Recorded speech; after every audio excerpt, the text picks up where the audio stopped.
انت كده بتفك يعني؟ يس. طب خلاص انت حلفت البتاعه كده كفايه. عشان انتي مش عارفة تعملي اي حاجة يا ماما. مش عارفه اعمل حاجه ليه؟ يس عشان you never got taught. انا لازم اعلمك. لازم تعلمني؟ yeah. طب اغسل البتاع بقى بالمره.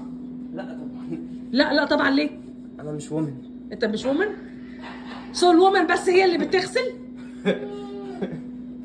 وانت هتشترك لي في ايه يا مينا؟ بتقول ايه؟ cooking class. Why are you recording?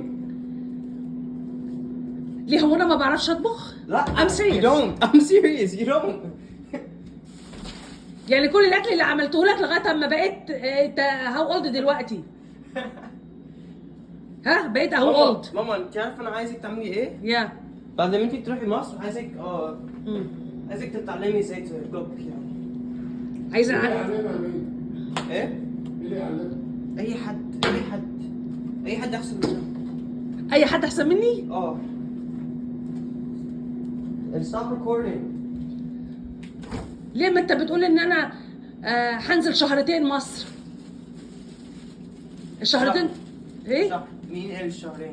انت قلت شهرتين.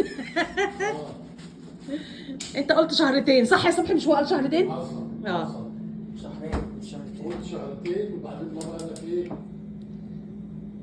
بس انت بتتعلم على طول يا ابني. بس على فكره انا زعلت على فكره منك، والله العظيم انا زعلت. وكمان الاير فراير دي فيها البطاطس هتطلعها ولا ايه؟ مش عايزة تطلع.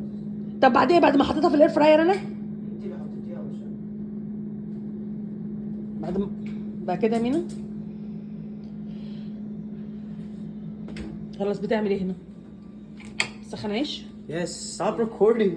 اوكي انا بس بثبت عليك ان انا بعرف اطبخ احسن منك وبعمل كل حاجه احسن منك. وبص وسخت البوتاجاز ازاي؟